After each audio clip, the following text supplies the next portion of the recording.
Heading out to the shop. It's lighted. It's not too many birds are singing. There's my cool cat. Real cat. It's starting to rain. It's cold out in the middle of June, so I guess global warming ain't really happening here. So I take my little toys. My whole place is a mess. It's a mess because when I get involved with something, I tend to break out all my tools and play and play and play until I start putting things away.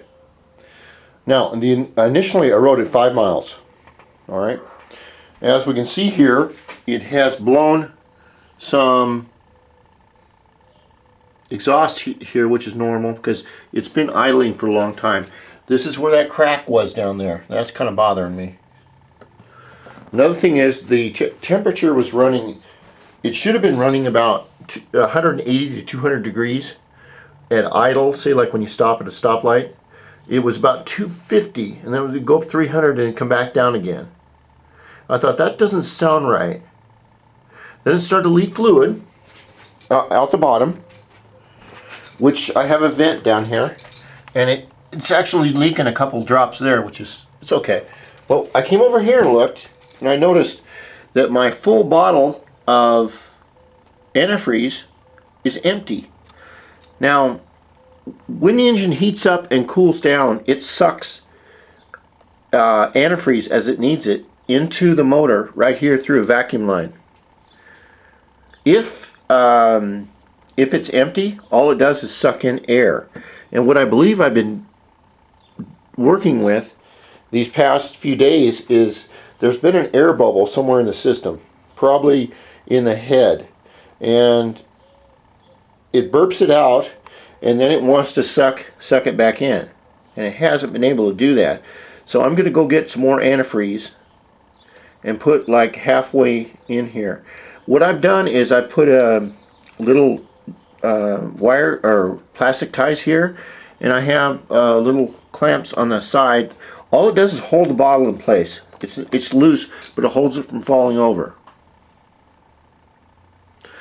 The throttle has been absolutely fucking amazing. I don't know why I didn't think about it before. But this throttle right here, mated to that KN carburetor, I mean, it's night and day compared to that little moped throttle. I didn't even think about it. So this has really been a great add-on for me. So is the Stage 6 other deal on the other side. It took me a while to get it to work, but it does work pretty good. And there's the back of my gullet. You can see there's not too much dirt in there. I probably should put an air filter on it, but I'm living dangerously. I live in a place that really isn't that dusty. And all these really cool metric bolts will go on, change hands here, will go on the, probably replace these right here. And since I got them at half price, it's pretty good. This is working well. What I'll do again is I will go back in and I'll give each of these a quarter twist to, because it gets really hot, it expands and contracts, and these eventually get loose. So I'll go in and check all my gauges. Another thing about this cylinder head thing is I want to make sure that any of the braided wire for it is not touching like the radiator. Let's see where it is. Where's the damn thing? It's right here. Here. And it goes down somewhere, but no, that's not it. Is it? Yeah. I believe it's here, but it's braided. Last time I looked, or I don't know. Anyway, due to the sensor, I have to make sure that it's not hitting anything. Everything else is working fine. My mirrors are fine.